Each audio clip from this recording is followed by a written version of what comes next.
127 127 சங்கீதம் வாசிக்கலாம்.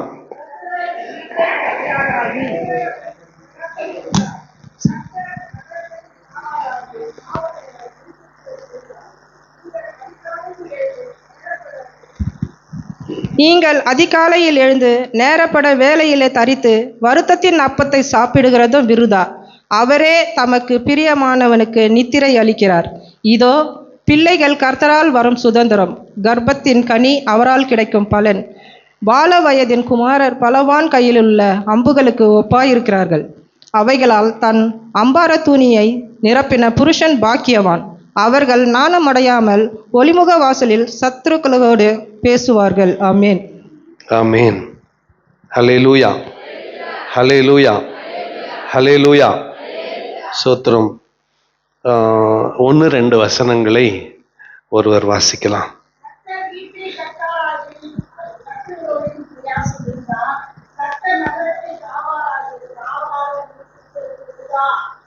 கன்னட பைபிள்ல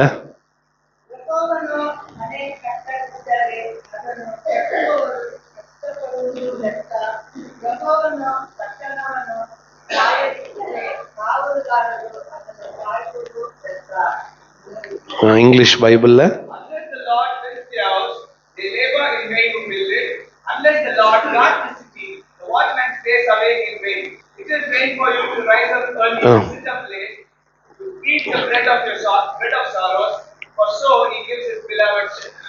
ஓகே.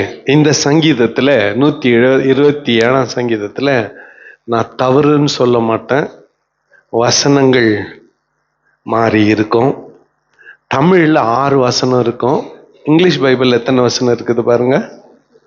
எத்தனை இருக்கு? தமிழ்ல எத்தனை இருக்கு? 6. தமிழ்ல 5. தமிழ்ல 6. இங்கிலீஷ்ல எத்தனை? கணக்கு வாத்தியார் நான் என்னையே ஃபெயில் பண்றீங்களே. ஓகே. இந்த 15 சங்கீதம் ஆரோகண சங்கீதம், பயணத்தில் பாடுகிற பாட்டு. பயணத்தில் சில பைபிள் 5 தங்குதா? சில பைபிள் 5 இருக்குது. நான் வச்சுருக்கிற பைபிள் 6 இருக்குது. ஓகே. 1-2 வசனங்கள் நினைக்கிறேன். 1ஆம் வசனமும் 2ஆம் வசனமும் சில பைபிள்ல சேர்ந்துட்டு இருக்குது இல்ல? இங்கிலீஷ் பைபிள் அப்படித்தான், verse 1 and 2 ஒன்னா இருக்குது. சரி, இருக்கட்டும், நம்பர் தானே. 12வது நூற்றாண்டுல பிறகு வந்த முனிவர்கள் கொடுத்தது தானே, அதுக்கு முன்னால ஒரு ஸ்டோரியா தானே பைபிள் இருந்துச்சு. சரி, கவனிங்க. இந்த 15 சங்கீதத்துல இது விசேஷமான சங்கீதம். ஏன்னா இந்த சங்கீதத்தை பாடினது சாலமோன்.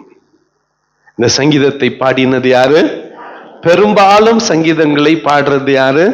தாவீது. ஆனால் இந்த சங்கீதத்தை பாடுறது யாரு?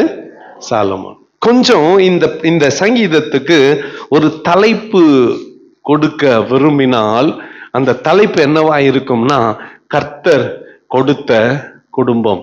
சொல்லுங்க சத்தமா. கர்த்தர் கொடுத்த குடும்பம். குடும்பமே இல்லையே, நீ என்னையா வீடு தனங்குது அப்படின்னு நீங்க யோசிக்கிறீங்க. ஓகே. வீட்டுக்கும் குடும்பத்துக்கும் என்ன வித்தியாசம்? வீடு கட்டடம், குடும்பம் அதுல குடியிருக்கிறவர்கள்.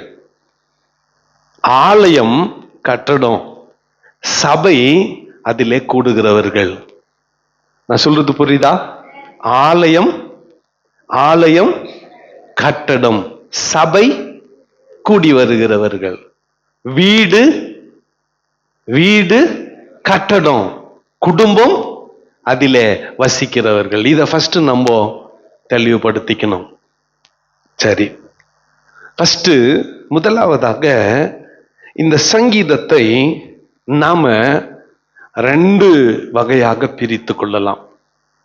முதலாவது, கர்த்தர் வீட்டை கட்டாராகில்.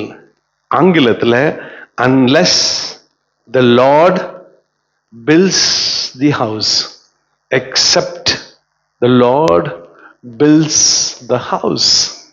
கர்த்தர் வீட்டை கட்டாராகில் கட்டுகிறவனுடைய பிரயாசம் வேறுதான். இப்போ இந்த சங்கீதத்தை நாம தியானிப்பதற்கு முன்பதாக இதுல இருக்கக்கூடிய சாராம்சம் என்னவென்றால், கர்த்தருடைய துணை இல்லாமல், கர்த்தருடைய உதவி இல்லாமல், ஆண்டவருடைய ஆதரவு இல்லாமல் நாம் எடுக்கிற எந்த முயற்சியும் பலன் தராது. இந்த சங்கீதத்துல சாலமோன் நமக்கு உணர்த்துகிறது என்னவென்றால், கர்த்தர் துணை புரியாவிட்டால் நம்மால எதிலும் பலன் அடைய முடியாது. தயவு செய்து இதை மனதிலே நிறுத்தி கொள்ளலாம். கர்த்தர் உதவி செய்யாவிட்டால் நம்மால் ஒன்றும் செய்ய முடியாது என்பதுதான் இந்த சங்கீதம் நமக்கு சொல்லிக் கொடுக்கிற பாடம். முதலாவதாக, கர்த்தர் வீட்டை கட்டாராகில் கட்டுகிறவனுடைய பிரயாசம் வேறுதான். இத ஆப்போசிட்டா எடுத்துக்கிறவங்க உருப்படவே மாட்டாங்கோ. பைபிள் என்ன சொல்லுது? நீ ஒரு வேலையும் செய்யக்கூடாது, கர்த்தர் உனக்காக எல்லாத்தையும் செஞ்சிருவாரு, எனக்காக யாவையும் செய்து முடிக்க போகிற என் தேவனாகிய கர்த்தருக்கு சோத்திரம். நான் இன்னும் போக மாட்டேன், வீட்டிலேயே உட்காந்து என்ன பண்ணுப்பேன்? சோத்திரம் சோத்திரம் சோத்திரம் சோத்திரம். ஒரு வேலையும் செய்ய மாட்டேன், சோத்திரம் சோத்திரம் சோத்திரம் சோத்திரம். நான் எனக்கு வேண்டியது நான் இருக்கிற இடத்துல வந்து சேரணும், சோத்திரம் சோத்திரம். சோபா தான் கிழிஞ்சு உட்கார்ற சோபா தான் கிழிஞ்சு தரையில போய் சேர்ந்துருமே தவிர வாழ்நாள்ல ஒன்னையுமே நாம பார்க்க முடியாது. ஆகவே இதுல இருக்கக்கூடிய தவறாய் புரிந்து கொள்ளுதலை நாம் விட்டுவிட வேண்டும். கர்த்தர் வீட்டை கட்ட போறாரு, ஆகவே நான் எந்த முயற்சியும் எடுக்க மாட்டேன்னு சொன்னீங்கன்னா இருக்கிற வீட்டிலே இருப்பீங்க. ஒரு சின்ன முயற்சி கூட, ஒரு சின்ன மாற்றம் கூட வராது. ஆகவே அந்த அர்த்தத்தில் இதை கொள்ள வேண்டாம். இத வேற யாருன்னா சொல்லி இருந்தா அவ்வளோ இதுக்கு மீனிங், அர்த்தம் இருக்காது. இத சொல்றவன் சாலமோன். சாலமோன் எப்படிப்பட்டவன் தெரியுமா? கர்த்தருக்கென்று மகத்தான ஆலயத்தை கட்டினவன். மகத்தான, உலகமே பார்த்து பொறாமைப்படுகிற அளவிற்கு ஆலயத்தை கட்டினவன். உலகம் பார்த்து பொறாமைப்படுற கற்ற இடத்துல ஒலி சத்தம் கேட்கப்படவில்லை. கற்ற இடத்துல என்ன கேட்கல? ஒலி சத்தம் கேட்கப்படல. கற்ற இடத்துல டமா டமான்னு அடிக்கிற சத்தம் எல்லாம் கேட்கப்படல. எல்லாம் ரெடியா வந்து தொழில்பேட்டையில அங்க யார்ட்ல எத்தனை வந்து ஒண்ணு மேல ஒண்ணு வச்சு கட்டணும். எல்லாத்தையும் தங்கத்தால இழைச்சான். 10,000 ரூபாவுமே ஒரு கிராம். இப்போ ஒழுங்கு மரியாதையா கழுத்து செயின் எல்லாம் வச்சுருக்கிறவங்க இனிமேல் என்ன போட்டுக்குங்க, செயின் போட்டுக்குங்க. நீங்க போடுறது யாருக்கும் தெரியக்கூடாது, போட்டுக்குங்க. ஆனா டைட்டா என்ன பண்ணுங்க, போட்டு அதை சுத்தி கயிறு எதனா போட்டு கட்டிக்குங்க. ஏன்னா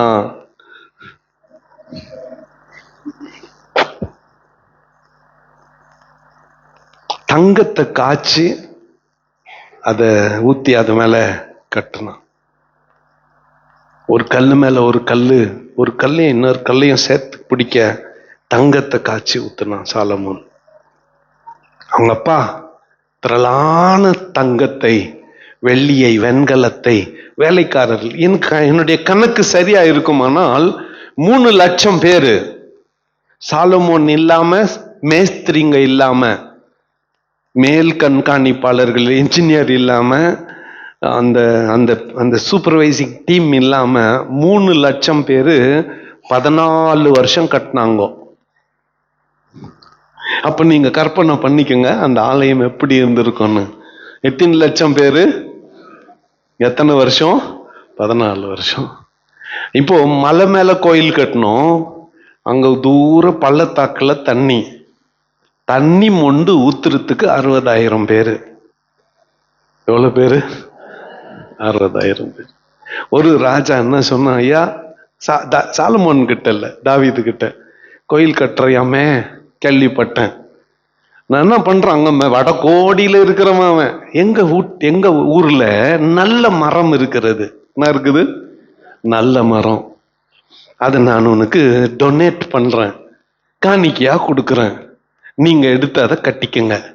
அதுக்காக மாட்டு வண்டியெல்லாம் எடுத்துன்னு வர வேண்டாம், நான் வெட்டி ஆத்துல போடுறேன், நீங்க இருக்கிற இடத்துல அது கொக்கி போட்டு எடுத்துக்கங்க. அங்க மேல மரத்துல வெட்டி போட்டா அது அப்படியே தண்ணியில மிதந்து வந்ததும் துறையில இங்க சாலமோனுடைய ஆட்கள் அத்தை வேலையை எடுத்துக்கிட்டாங்க. என்ன சொன்னா, உங்க ஆளுங்களுக்கு மர வேலை எல்லாம் செய்ய தெரியாது, நான் அனுப்புறேன் 60,000 பேரை, மர வேலை எல்லாம் எங்க ஆளுங்க செஞ்சுக்கோங்க. பக்கத்து ராஜா பார்த்தான், அவன் என்ன சொன்னான் தெரியுமா, இவ்வளவு பேர் வேலை செய்ய போறாங்க, நான் ஒரு 60,000 கலம் திராட்சை ரசத்தை அனுப்பிடுறேன். இன்னொருத்தன் சொன்னான், நான் ஒன்னு 60,000 டன்னு கோதுமைய வருஷம் என்ன கட்டிடுறேன், கப்பமா கட்டிடுறேன். இவ்வளவு பேர் வேலை செய்யணும்ல, அவங்களுக்கு சாப்பாடு கொடுக்கணும்ல, கூலி கொடுக்க வேண்டிய அவசியம் இல்லை, நான் சம்பளம் கொடுத்துட்றேன், ஆளை மட்டும் அனுப்பு. இப்படி இவ்வளோ பேர் சேர்ந்து கட்டின வந்தான் சாலமோன். ஆனா அவன் சொல்றான், கர்த்தர் வீட்டை கட்டாராயில் கட்டுகிறவனுடைய பிரயாசம் வெறுதான். இப்போ நான் 10 அடிக்கு 10 அடி கூட என்னால ஒரு சின்ன ஷெட் கட்ட முடியல. இந்த வார்த்தையை நான் சொன்னா அதுல அர்த்தம் இருக்காது, கரெக்டா? ஆனா இவன் பிரம்மாண்டமான ஆலயத்தையும் பிரம்மாண்டமான அரண்மனையும் கட்டினவன். அவன் சொல்றான், கர்த்தர் வீட்டை கட்டுவாராகில் கட்டுகிறவனுடைய பிரயாசம் வெறுதான். இப்போ எல்லாரும் பில்டிங் வேலை பண்ணின்னுக்கிறாங்க. எதிராளிங்க சண்டைக்கு வந்துட்டா, எதிராளிங்க யுத்தத்துக்கு வந்துட்டா, பில்டிங் வேலை கட்டுறதா சண்டைக்கு போறதா? இதை புரிஞ்சுக்கணும்னா எஸ்ரா நெகேமியாவின் நாட்கள்ல போனோம். எஸ்ரா நெகேமியாவின் நாட்கள்ல என்ன நடந்துச்சு? ஒரு கையில பட்டயம் கத்தி, இன்னொரு கையில கொல்று. ஏன்னா எப்ப எதிராளிகள் சண்டைக்கு வருவாங்கன்னு தெரியாது. இத இத இத சாலமோன் அனுபவிக்க வேண்டிய அவசியம் இல்லை. அவன் என்ன சொல்றான், கர்த்தர் நகரத்தை காவாராகில் காவலாளி விழித்திருப்பதும் வெறுதா. உன் வீட்டை எல்லாரும் பூட்டிட்டு வந்துட்டுக்கிறீங்க. இப்போ ரைட்டா, ஃபர்ஸ்ட் ஒன்றும் இல்லை, எத்தனை போறதுக்கு எல்லாம் போச்ச. சரி, அப்படி ஏதாவது இருந்தா கூட கர்த்தரே உன் வீட்டை சுற்றிலும் நம்முடைய தூதர்களை அனுப்பி பாதுகாத்து கொண்டார். நேற்று ராத்திரி உன் வீட்டு பக்கம் என்னெல்லாம் கடந்துச்சு தெரியுமா? என்னெல்லாம் போயிருக்கும் தெரியுமா? என்னெல்லாம் போயிருக்கும்? நாய்ங்கோ, பேய்ங்கோ, பூதம் போச்சோ, பிசாசு போச்சோ, கொள்ளிவாய் பிசாசு, என்னென்ன பேருங்கோ, எதெல்லாம் போச்சோ. கர்த்தர் உன்னை கடந்த ராத்திரி ஒரு தீங்கும் அணுகாமல் பாதுகாத்து கொண்டார். அல்லேலூயா. ஒரு தீங்கும் அணுகாமல் நம்முடைய குடும்பத்தை கர்த்தர் கடந்த ராத்திரி என்ன பண்ணாரு? பாதுகாத்து கொண்டார். கர்த்தர் நகரத்தை காவாராகில் காவலாளர் விழித்திருக்கிறது வெறுதான். அடுத்த வசனத்திலே, நீங்க அதிகாலையில் எழுந்து நேரப்பட வேலையிலே தரித்து வருத்தத்தின் அப்பத்தை சாப்பிடுகிறதும் வெறுதா. அவரே தமக்கு பிரியமானவனுக்கு நித்திரை அளிக்கிறார். ஆமா தானே? ஆமா. இப்ப நம்ம தூங்குனா என்ன இப்படி தூங்குறியன்றாங்க, அதே பாஸ்டர் அம்மா தூங்குனா கர்த்தர் தமக்கு பிரியமானவனுக்கு நித்திரை அளிக்கிறார். வெறும் இந்த வசனம் அவங்களுக்கு மட்டும். நிறைய பேர் நம்ம அப்படித்தான் இல்ல. நேரப்பட வேலையில எழுந்திருச்சு 5 மணிக்கெல்லாம் 4 மணிக்கெல்லாம் எழுந்துச்சு மாவு பிசைஞ்சு சாப்பாடு செஞ்சு வேஸ்ட். ஊர் பயணமா போறப்போ எல்லாம் செஞ்சு எத்தனை போறீங்க? காலையில 3 மணிக்கெல்லாம் எல்லாம் செஞ்சு எத்தனை பண்ணீங்க? எப்போ கேட்டுட்டு இருக்குது அது. அங்க ஒருத்தன் வடை, சார் சூடா வடன்னு வரான். என்ன பண்றோம்? எத்தனை போன சாப்பாட அப்படியே தூக்கி போட்டு வடை சட்னி சாம்பார் சாப்பிட்டு போயிடுறோம். அதான் நேரப்பட வேலையில எந்திரிச்சு வருத்தத்தின் அப்பத்தை புசிக்கிறதும் விருதா.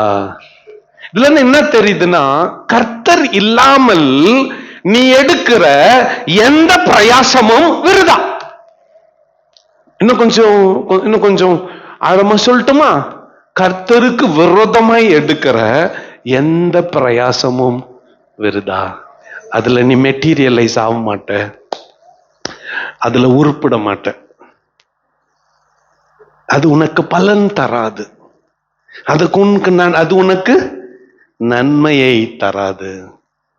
அப்போ நம்முடைய எல்லா முயற்சிகளிலும் கர்த்தர் இருக்கிறாரா என்று பார்த்து கொள்ள வேண்டும். ஒரு அல்லேலூயா சொல்லுங்க.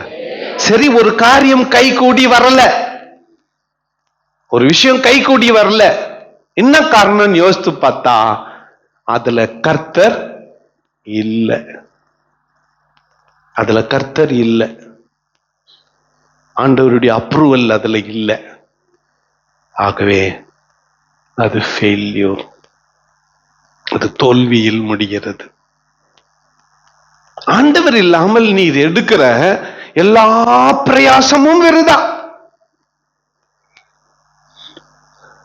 இப்படி சொன்னவன் பில்டிங் பத்தி சொல்லிட்டான், நகரத்தை பள்ளி சொல்லிட்டான், முயற்சிகளை பத்தி சொல்லிட்டான். ஆனா குடும்பத்துக்கு இப்பொழுது தான் வரான். 4ஆம் வசனத்தை வாசிக்கலாம் தமிழ்ல. இதோ பிள்ளைகள், ஆமீன். எல்லாம் சேர்ந்து ஒரு முறை படிச்சிடலாமா?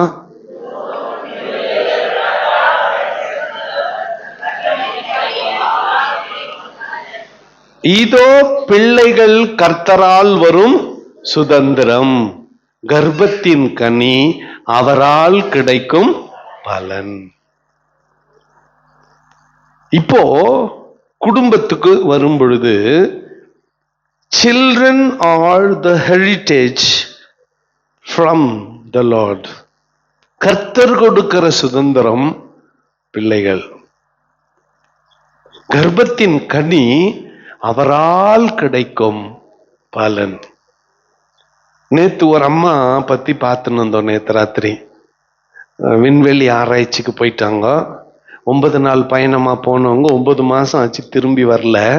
அவங்கள திரும்பி கொண்டு வர்றதுக்கு முயற்சி பண்ணின்னு போயிட்டு இருக்குது. இப்போ ஷிப்பு இது போயிட்டு இருக்குது, கொண்டு வர போறாங்க. அங்கிருந்து அந்த அம்மா குடும்பத்துக்கு என்ன சொல்றாங்க, செய்தி அனுப்புறாங்க. என்னன்னு, பயப்படாதீங்க, அம்மா திரும்பி வந்துடுறேன், எனக்கு 2 பொண்ணுங்களும், பயப்படாதீங்கன்னு சொல்லிட்டு கடைசியா அந்த 2 பொண்ணுங்களை காட்டுறாங்க. அந்த 2 பொண்ணுங்களும் 2 நாய்க்குட்டிங்க.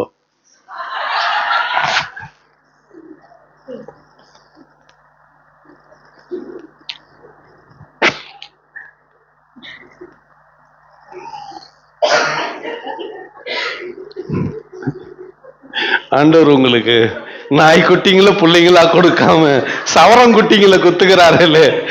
அதுக்காக கர்த்தருக்கு என்ன சொல்லுங்க, சனியனே நாயேன்னு சொல்லாதீங்க பிள்ளைங்கள.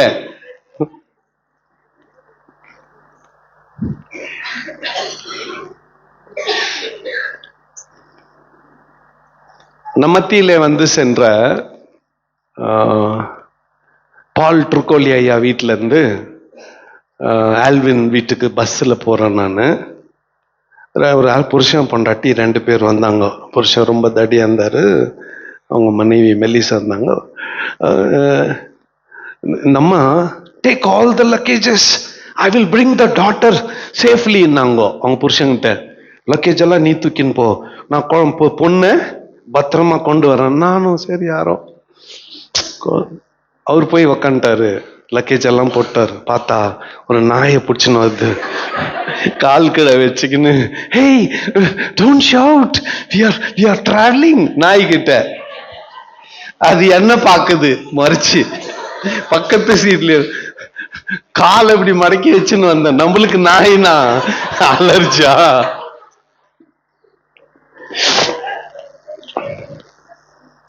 வசதி படைத்தவர்கள் நாய்ங்களை புள்ளிங்கன்னு சொல்லுங்கிறாங்க, நீங்க புள்ளிங்களை நாய்ங்கன்னு சொல்லுங்க.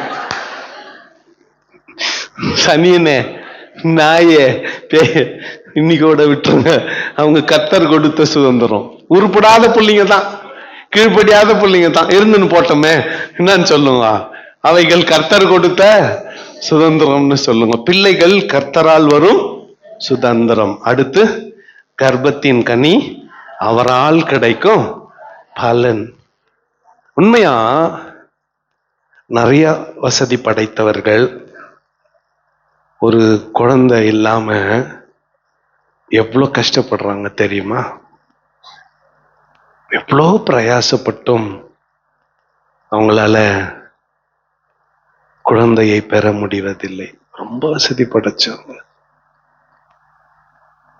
ஆண்டவர் நமக்கு பிள்ளைகளை எப்படி கொடுத்திருக்காரு? சுதந்திரமாய் கொடுத்திருக்கிறார். கர்ப்பத்தின் கனி அவரால் கிடைக்கும் பலன். நம்முடைய பிள்ளைகள் கர்த்தர் நமக்கு கொடுத்திருக்கிற பலன். அடுத்து 5ஆம் வசனத்துல, வால வயதின் குமாரர் பலவான் கையில் உள்ள அம்புகளுக்கு ஒப்பாய் இருக்கிறார்கள். வாலிய பிள்ளைங்கள் எல்லாம் கொஞ்சம் கவனிங்க. வாலிய பிள்ளைங்கள்லாம் கவனிங்க. செகண்ட் சர்வீஸ்ல கூட இதைத்தான் பார்க்கிறோம். நீ ஆரோ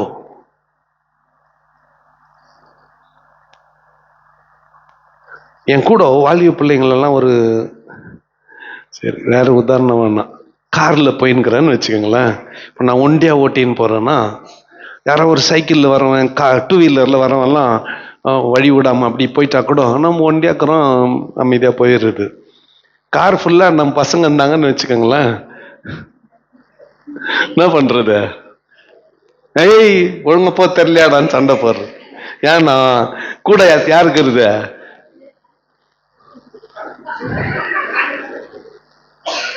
ஆதாம் இப்ப புரியுதா ஏன் உங்களெல்லாம் கூட்டின்னு போறேன்னு? இந்த 5ஆம் 6ஆம் வசனம் என்ன சொல்லுதுன்னா, வால வயதின் குமாரர் பலவான் கையில் உள்ள அம்புகளுக்கு ஒப்பாய் இருக்கிறார்கள். அவைகளால் தன் அம்பார துணியை நிரப்பின புருஷன் பாக்கியவான். அவர்கள் நாணம் அடையாமல் ஒலிமுக வாசலில் சத்துருக்களோட பேசுவார்கள். நல்லா கவனிங்களேன், எல்லாம் கொஞ்சம் பாருங்க. இப்போ நான் ஓரண்ட் லைன் பத்தி சொல்ல முடியாது. நான் பிறந்து வளர்ந்தது எங்க டைம் பிளாக்ல. ஒவ்வொரு பீரியட்லயும் ஒரு குடும்பம் அந்த வட்டாரத்தை டாமினேட் பண்ணும். யாருக்கு 8-10 பிள்ளைங்க இருக்கிறாங்களோ அந்த அம்மா தான் தண்ணி கோடால குயின். இது கவனிச்சுக்கிறீங்களா இல்லையா? அது வந்தா எல்லாம் என்ன விட்டுருணும், வழி எவ்வளவு தேவையோ அவ்வளவு தண்ணி பிடிச்சுன்னு மேல வரும். அப்புறமா தான் மற்றவங்களுக்கெல்லாம். ஏன்னா அதுகிட்ட சண்டை மாட்டினா 10 ஆம்பளை பிள்ளைங்க என்ன இப்ப புரியுதா? இந்த வாலிபர்கள் பலவான் கையில இருக்கிற அம்பு கோப்பா இருக்கிறார்கள். ஒளிமுக வாசலில் சத்துருக்களோட என்ன பண்ண முடியும்? எதிர்த்து பேச முடியும். ஏன்னா என்னக்குது? பேக்ரவுண்டுக்குது நமக்கு. எனக்கு பின்னால வாலிபர்கள் நிற்பார்கள். இதை யார் சொல்றது? நல்லா கவனிங்க. சாலமன், ஒரு ராஜா சொல்லுகிறான், வாலிபர்களை கொண்டு தான் அம்பாரத்தை நிரப்ப வேண்டும். அம்பாரம்னா என்ன? அம்பாரம்னா என்ன நமக்கெல்லாம் தெரியாது, விவசாயிக்கு தெரியும். கஷ்டப்பட்டு விதை விதைத்து அறுவடை செய்து அளப்பதற்கு முன்னால அறுவடை செய்துட்டு தானியத்தை, கோதுமைய, நெல்ல, கேழ்வரக, மக்காச்சோளத்தை எதனா இருக்கட்டும், தக்காளிய அறுவடை செஞ்சுட்டு ஃபர்ஸ்ட் கொட்டிடுவாங்க. அதுக்கப்புறமா தான் அதை அளப்பாங்க. அளக்கிறதுக்கு முன்னால குவியலா கொட்டி வச்சிருக்குது பாரு அறுவடை, அதுக்கு பேரு தான் அம்பாரம். உங்க பின்னால நிறைய பிள்ளைகள் இருந்தால் உன்னுடைய அம்பாரம் பெருசா இருக்கும். வாலிபர்கள் நிறைந்திருந்தால் நீ சேகரித்திருக்கிற ஆகாரம் அதிகமாக இருக்கும். அருமையான ஆண்டவருடைய பிள்ளைகளே, பிள்ளைகள் கர்த்தரால் வரும் சுதந்திரம், கர்ப்பத்தின் கனி அவரால் கிடைக்கும் பலன். இத கர்த்தருக்கு பயந்த குடும்பத்தை, காட் ஃபியரிங் ஃபேமிலி பெறுவது எப்படி என்று சொன்னால், கர்த்தரிடத்திலே பலவீனமான இந்த கரத்தை ஒப்பு கொடுப்பதின் வாயிலாக.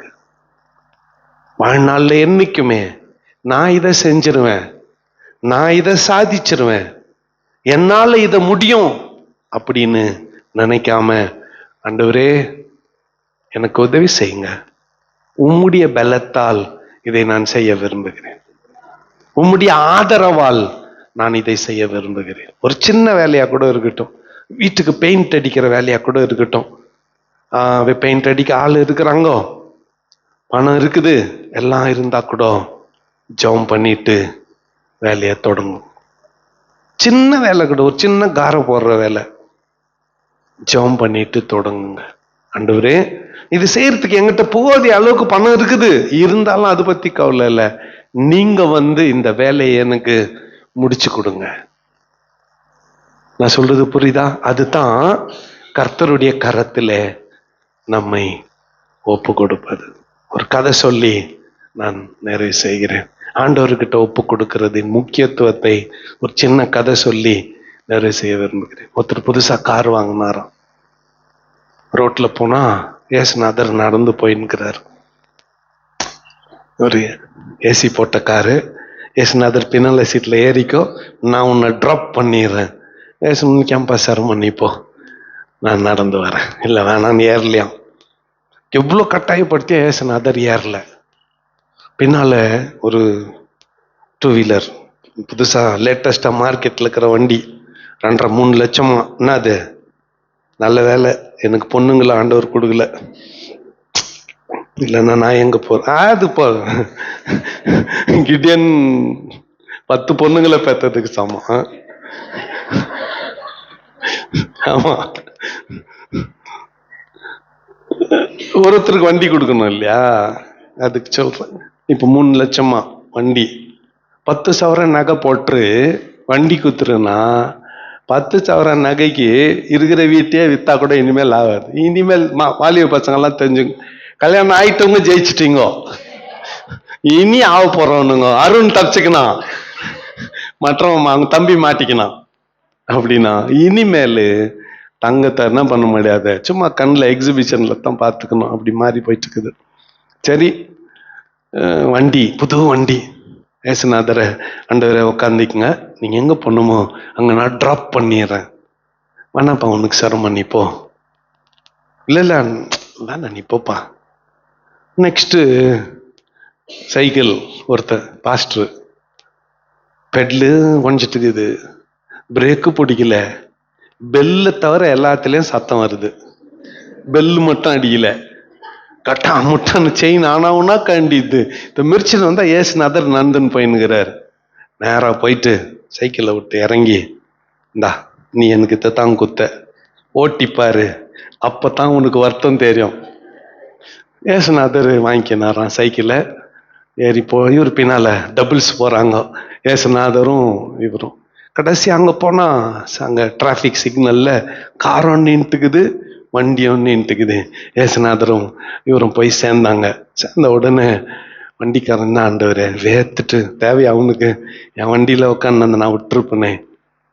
காரு சொன்னேன், ஏசி போட்ட காரு பின்னால உட்காந்துக்க, நான் உட்கார்ல இப்படி வந்துன்னு. ஏசுநாதர் சொன்னாராம், நீங்க 2 பேரும் எனக்கு பேக் சீட்டை தான்ப்பா கொடுத்தீங்க, நான் யாருக்குமே பேக் சீட்ல வர மாட்டேன், யாருக்குன்னா பின்னால வர மாட்டேன். இவர் தான் நடத்த சொல்லும்படி, என்னை லீட் பண்ணும்படி அவரு என்கிட்ட கொடுத்துட்டாரு. குடும்பம் கூட அவ்வளவுதான் பிள்ளைங்களே, குடும்பம் கூட அவ்வளவுதான். எவ்வளவு வறுமை கிட்டும், எவ்வளவு கஷ்டம் கிட்டும், எவ்வளவு வியாதி கிட்டும், எவ்வளவு பலவீனம் கிட்டும், எந்த நிலைமைனா கிட்டும், உன் குடும்பத்தை அவர் கையில குத்துரு. அவர் அற்புதமா கரம் பிடித்து அற்புதமா வெற்றியா வழி நடத்துவார். இந்த பாடத்தினுடைய, இந்த சங்கீதத்தினுடைய அர்த்தமே இதுதான். ஏதனா கிட்டும் ஆண்டவர்கிட்ட கொடுத்துரு, அவர் எல்லாவற்றையும் பார்த்துக் கொள்வார். அவர் எல்லாவற்றையும் பார்த்துக் கொள்வார். கர்த்தரை நோக்கி பார்க்கலாம். முழங்கால் படியிட்டு கர்த்தரை நோக்கி பார்ப்போம்.